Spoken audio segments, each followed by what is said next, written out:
Wasn't loud enough. How is everyone doing on this beautiful day?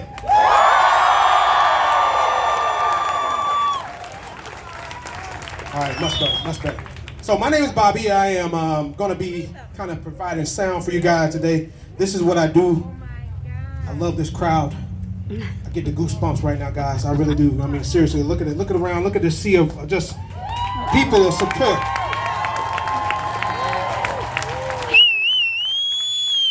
As you can see, the black minority here, the people of color, we're very, very low represented here, but that doesn't matter because I see all of my brothers and sisters of everyone out here, guys, because I look at you all and you see me, right? But I see you as my brother and my sister. As my hat says right here, we are one. We are one.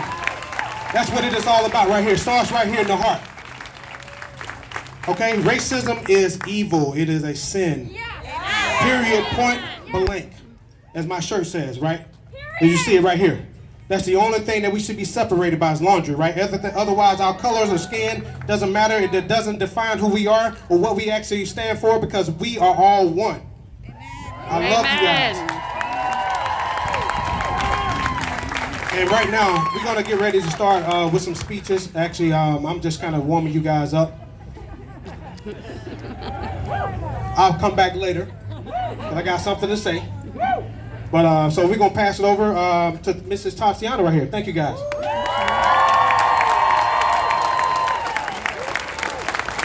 Thank you guys for being here. I really appreciate it. I know we're in the middle of a pandemic right now, but I need everyone to move up a little bit closer so everyone can be here. So we're all together in this.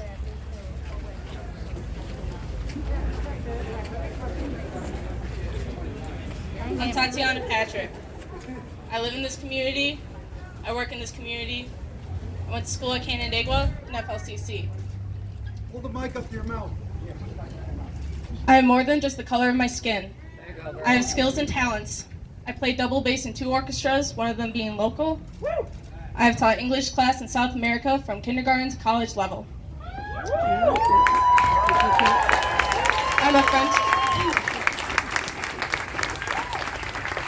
I'm a friend to those who are in need, no matter how long the relation. I'm a sister, a daughter, and an aunt. However, when dealing with people lately, they seem to forget that I'm a person, and I have these skills, and I am all of these things. I'm a very easy target for abuse. Being bisexual black female, I have no escape from the constant battles of oppression every day.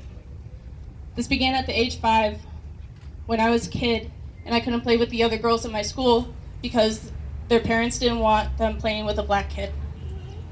At age 9, I was pushed into the bathroom by a group of girls who would rub erasers on me and try to erase the black off my skin.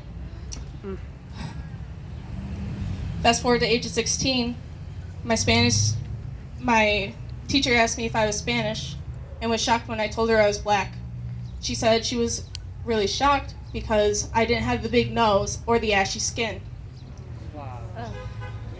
I went to the principals, I went to the teachers, no one was there. They told us to make a club with all the other 4 black girls at the school. Not good enough. Now presently when I'm at work, people are often impatient, angry, and frustrated. I get that. They cut loose with profanity, insults, thinking calling me a nigger will help the situation that's out of both of our hands. Decency must be hard to come by. It takes a toll listening to this every day. Decency and respect. It shouldn't matter what color anyone is. People are more than just a color. Everyone's a human being here today. We are all human.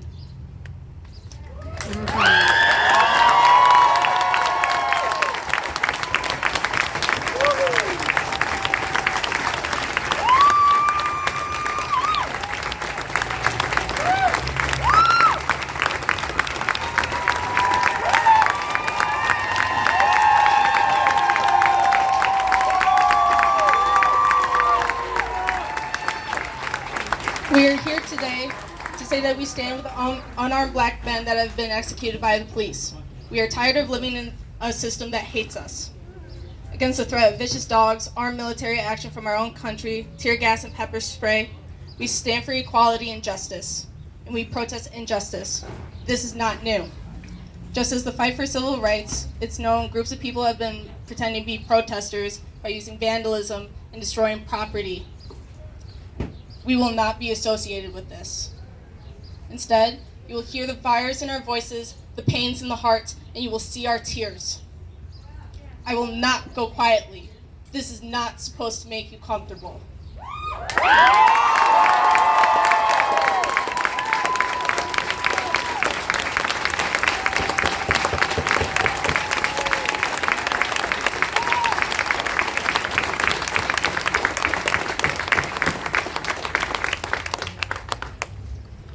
You will not turn away from us. You will see this, and you will hear us.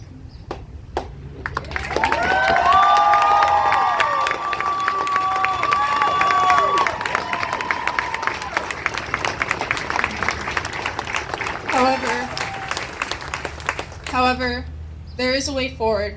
Respect each other. People deserve dignity even when you don't agree with them or you're impatient. Insist on justice for everyone, no matter the color of their skin. Vote for people with principles, no matter what party they belong to, no matter if you're Republican, Democrat, I don't care. Vote for the right thing. There is no liberty without integrity. Black Lives Matter.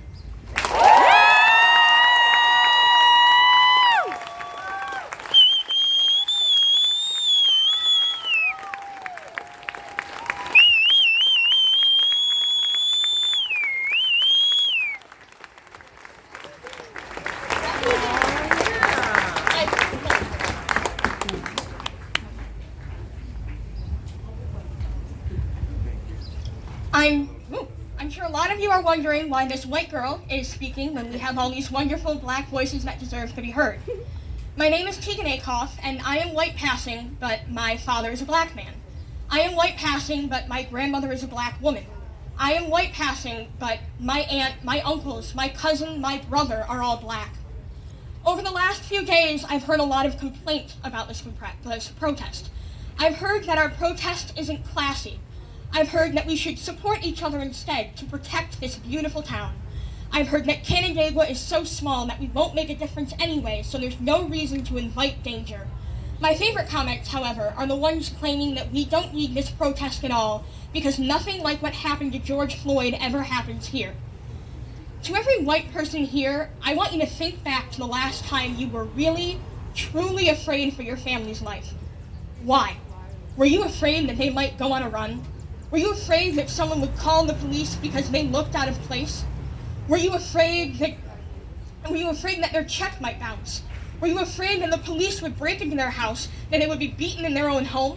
Were you afraid that they would be pulled over for a rolling stop or a broken taillight and get shot with their hands in the air or strangled face down on the ground? Every single day I wake up and those are my fears. I sit in a classroom states away with my phone face up on my desk because I never know when that call could come. When I might have to drop everything to come home and bury my father before I could say goodbye, all because of one violently racist cop. And that's all it takes. One violently racist cop, and a child loses a father, and a man loses a life. And I am lucky, because I never have to fear for my own life, and not everyone here is that lucky. When I tell this to people, they say I'm being dramatic. They repeat what others are repeating now, that nothing that bad ever happens here, and that Canandaigua is a safe, progressive place. For 18 years, I have lived in this town. For 18 years, I have watched the Confederate flag get plastered on shirts and on backpacks, fly proudly from truck beds and flagpoles. I have listened.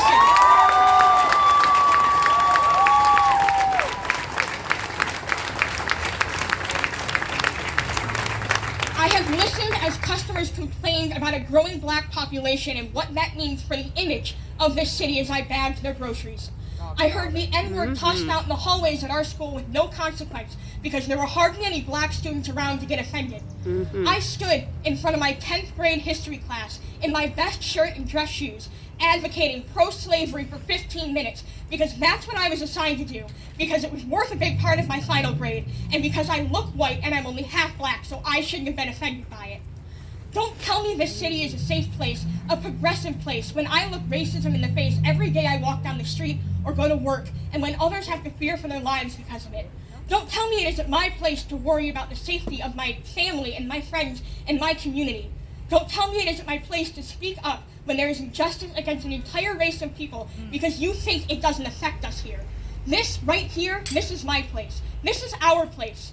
An injustice to one is an injustice to all, no matter how far away it is.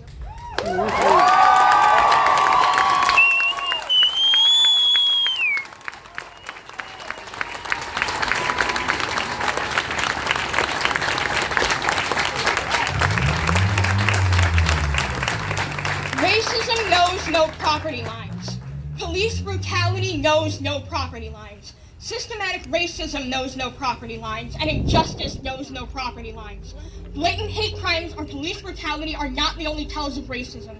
We are not going to sit back and wait for that one violently racist cop because people think we won't be affected here.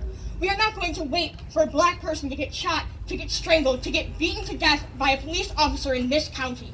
We will not prioritize the image and integrity of this city over innocent black lives. We are not excused from racism because we are small and predominantly white.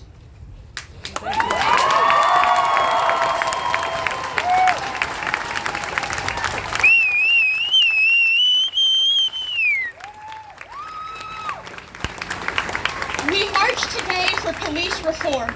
We march so that black people no longer have to live in fear of existing in the wrong place at the wrong time and getting beaten, maimed, or murdered. We march in spite of the passive racism in this town because we are letting everyone here know that we will not sit quietly and take it, and we will not allow them to take it any farther.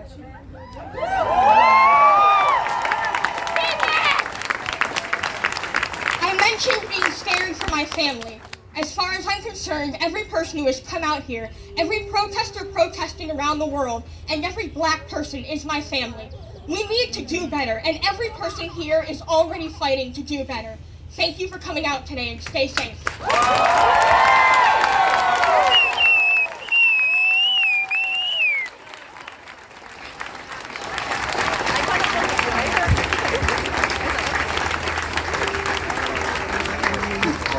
Afternoon, everybody. Everybody hear me okay? Yeah. For those who don't know me, I'm Chief Stephen Hedworth of the Canandaigua City Police Department. Along with me is Ontario County Sheriff Kevin Henderson. First and foremost, I think what's important is we all remember why we're here today. So let's take a moment of silence, and whatever God you pray to, let's bow our heads and pray for the Floyd family and all the Floyd families out there. Today, the Floyd family visited the site where their son, their brother, their loved one was murdered. All right, so let's bow our heads and take a moment of silence and remember that why we're here today. Amen.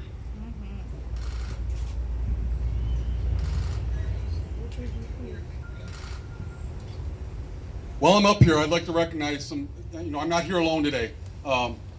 City leadership across the city, across the county, across this nation, they stand with you.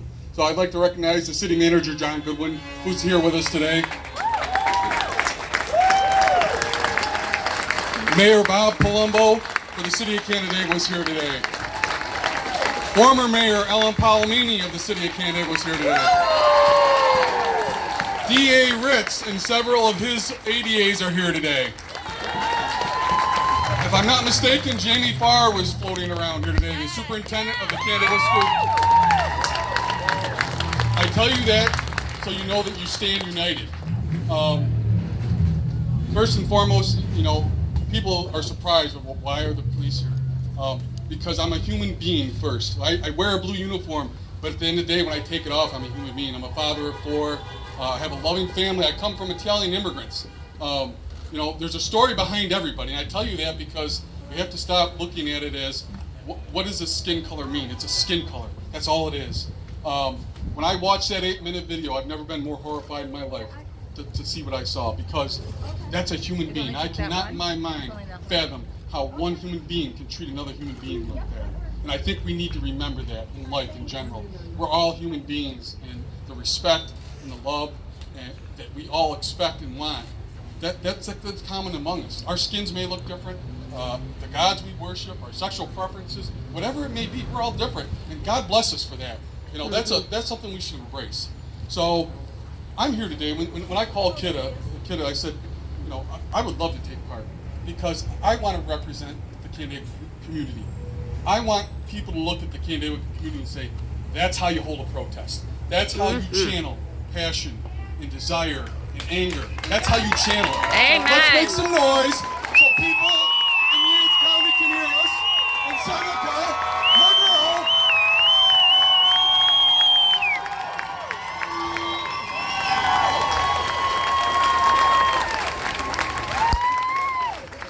So let's be an example because people are watching. We know people are watching. If you've ever read some of the words of the great Martin Luther King, probably one of the greatest figures of all time, and listen to him talk about what hate and violence and negativity, that only breeds more. I'll go back. So let's think about the words that Martin Luther King uttered many years ago and how true they are today about hate and violence and what that generates. It generates nothing positive. So let's be an example. Today's about dialogue. That's why we're here, the sheriff and I. We're here about dialogue. That's how you affect meaningful change. We need to sit down and talk and come up with effective solutions. So I ask everybody, you know, we all have the power to vote. We all have the power to write our legislators. We all have that voice. If we unite, imagine the power that we could harness to do good. It breaks my heart to see people suffering this past week. Innocent people being victimized. In the name of what? The Floyd family hasn't condoned it. It has done nothing but cloud the message that we're trying to get across. So today's about being peaceful, about interacting, about talking, about sharing, and making today a positive experience so people hear us. People driving up and down the street hear us and they see us. I'll tell you this, that police officer does not represent Steve Hedworth. He does not represent me.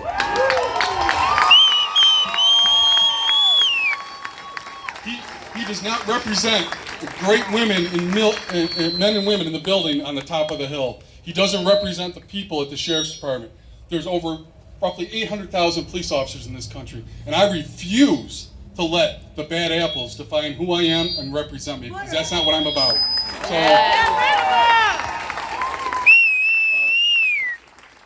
with that said, God bless everybody. Let's pray for the Floyd family, all the families like the Floyd family, because there's more than them. You know, their names are just have not been spoken.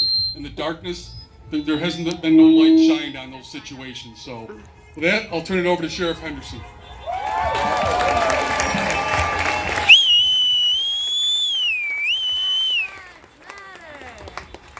Well, welcome, and it's great to see the amount of people that are here. I want to recognize our young youth. It's important that you take place in these types of events because this is affecting you as you grow up, and when you get to be our age, hopefully we're not having to do this anymore. So thank you. Thank you for being here.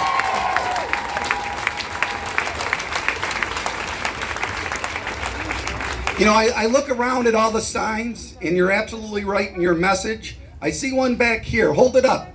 Dear good cops, silence is just as bad. We agree. That's why the chief and I are here. We're not hiding from this. When this happened, we came out publicly, myself, Chief Pasalacqua from Geneva PD, Chief Hedworth, and we said that is not who we are. We're just as angry. As the chief said, watching that video makes me angry. It makes me sick that we should have never been here today with Mr. Floyd losing his life over something what that other officers did. So we stand next to you, so we're going to stand with you. As Chief Hedworth, we're going to continue a dialogue. I think since the chief's been in office, since I've been in office, Chief Pasalacqua, we have focused on building positive and strong relationships with all our community.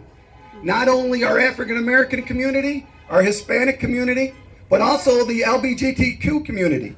I just made my officers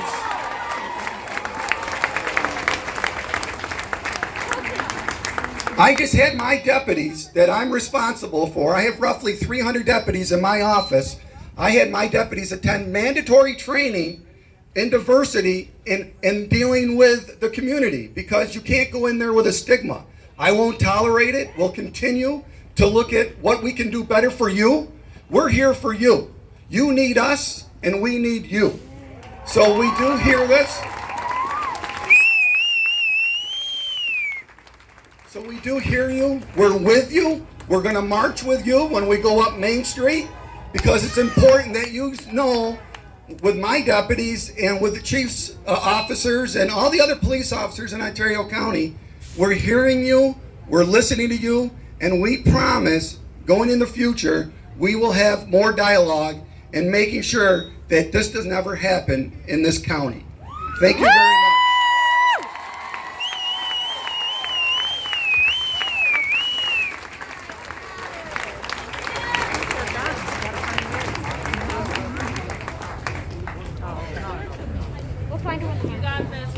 Thank you. Hello. My name is Janelle Slaughter, and I have lived in Canandaigua for 7 years. Before I start discussing the concerns about racism in Canandaigua, I want to clear something up first.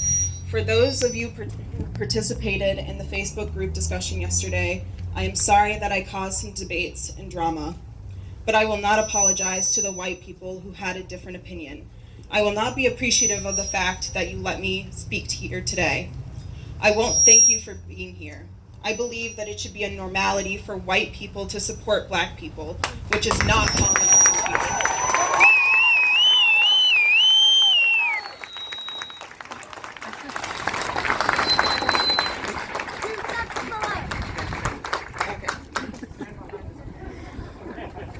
I also want to let you know that I'm not racist for saying this.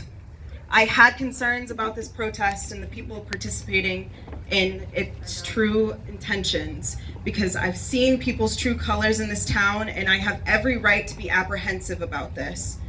I'm not ignorant, I'm tired, and I'm frustrated, because even after having these protests and white people say that they will support me in this town, I was still torn down and told my feelings and opinions didn't matter. I will not let my feelings be invalidated any longer.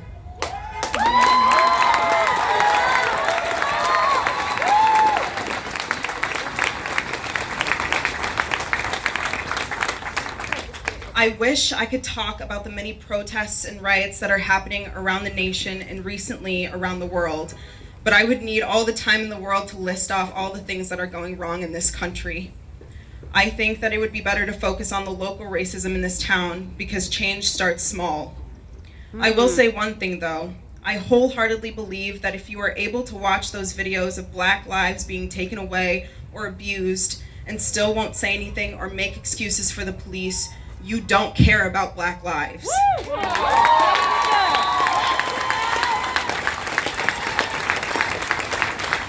Not all cops are bad, but the ones that aren't are compliant, and that needs to change.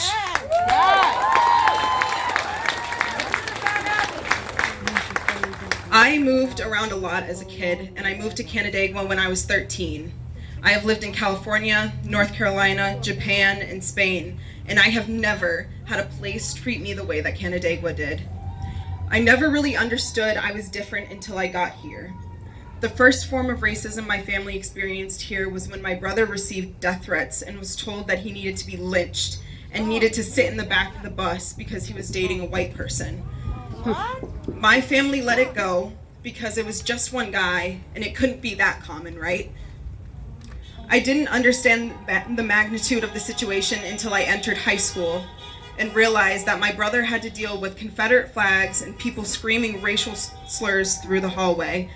I remember I would try to tell them to stop, but I would get shut down. I was told by white students that I wasn't black enough to tell them to stop saying the N-word. Isn't that ridiculous? Yeah.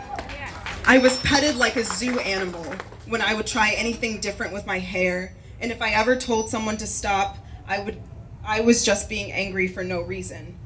When a person put a mop on their head and danced around like an idiot in front of my mom, a group of parents, my coaches, and other peers to mock me with box braids, I was told that it was a joke and it wasn't a big deal. When I worked my ass off for 4 years to get into every college that I applied to except for one, I was once again torn down by my white classmates and told that I only got into those colleges because they felt bad for me because I was black, or that the colleges only accepted me because they needed diversity on their campus. I went through 4 years of high school constantly silenced and shut down. Our high school put on a production of Ragtime, which is a musical about racial and cultural divide between blacks, whites, and immigrants, with a mostly white cast. And when I say mostly white, I mean there were four or five people of color within the cast of about 70, and no one spoke out about it. I felt brainwashed into thinking that that was somehow okay. I remember sitting in a circle and being told to praise a white student because he was brave enough to call another white student the N-word, and everybody clapped, and I was genuinely confused. But I didn't want any more alienation, so I went along with it. I felt guilty for not speaking up earlier when I witnessed all of these things and experienced all of these things, but I was scared.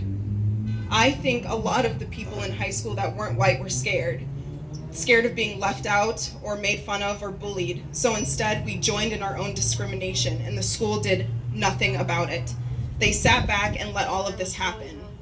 Canandaigua made me hate myself and the color of my skin. I want every... We love you!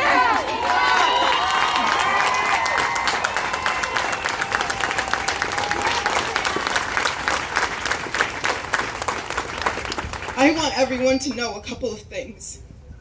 I grew after all of those experiences. I went to college and I learned to love myself and being black. I believe that me and the other black people from this community were able to grow and become beautiful and amazing people even after we faced so many challenges. You're already beautiful. Stop crying. But I believe that someone shouldn't have to wait to go to college or leave Canandaigua to learn to love being black. Some lessons to take away. Can I have a hug?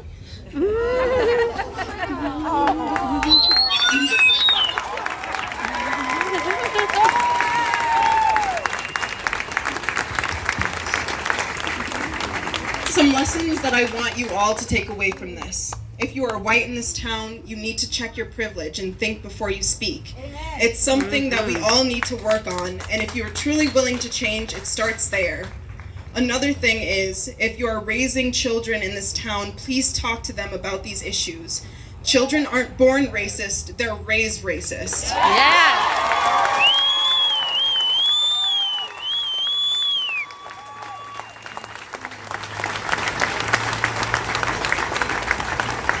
If you truly believe that Black Lives Matter, teach your children about this so another black child in this town doesn't have to wait until after they leave to truly love themselves. Yeah.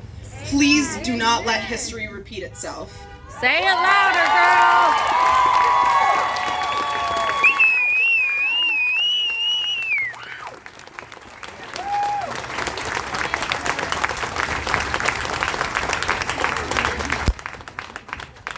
Good afternoon. Good afternoon. Good afternoon. That's what's up. First and foremost, my name is Dr. Sim Covington. I currently serve as the Chief Diversity Officer, the first Chief Diversity Officer at Finger Lakes Community College.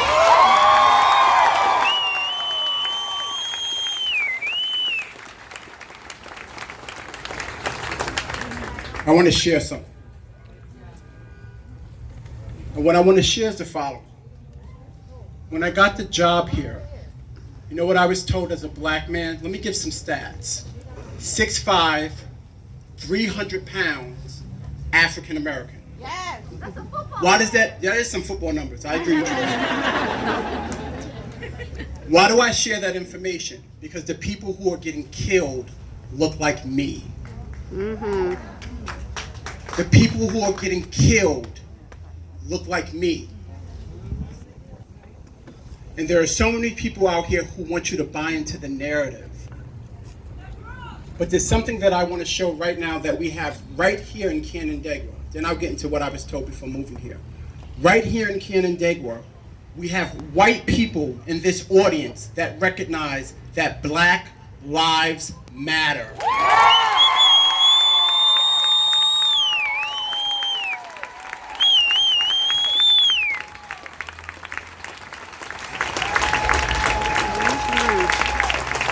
On my campus, I work at Finger Lakes Community College. Once again, on my campus, a lot of times you have people of color who are put in positions, but they don't have no power. That's called co-optation. Let me be pretty blunt here. They put the person of color there so that if they get heat for racism, they can say, no, we got that nigga upstairs. No, we don't have racism here. He works here. But there's a difference between co-optation and true leadership. In the audience today, I have white faculty members. In the audience today, I have white staff members. The highest position at the college is the president. The president is here.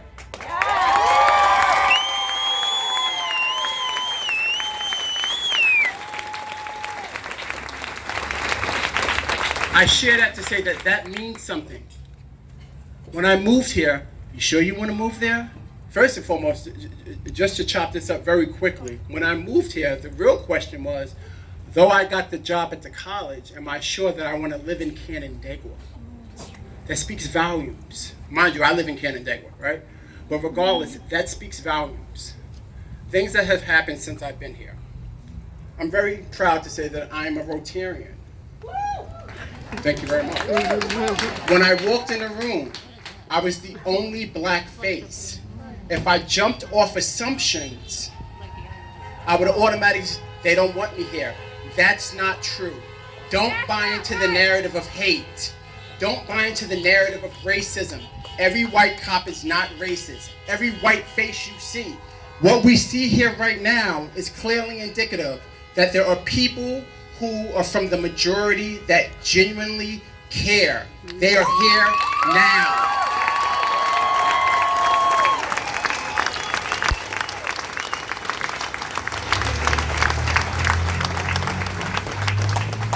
In addition to all of this, very quickly, I also want to make sure that we understand the history that has taken place in this country, because for a lot of people, it's an inconvenient truth. Can you hear me? Yeah. Thank you. There's an inconvenient truth. Slavery happened in this country. Colonization happened in this country. Let me make this crystal clear so I can get my point across. It happened with violence. But when the violence is not convenient for some people, now the violence is a problem. That's privilege.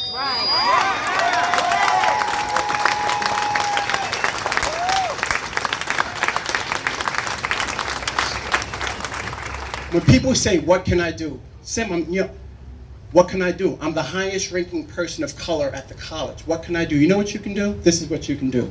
Stand up. Stand up when you see injustice. Don't sit silent. For people who feel that, well, in Canandaigua, we don't really have that many minorities here, we're not going to have that problem. It's not if. It's here. The history has shown us when will it hit the fan here. When will things happen here? So my charge to everyone in this audience, and I say this humbly as possible, be a leader in your community. Lead the charge. Show that not all white cops are racist. Show that not all white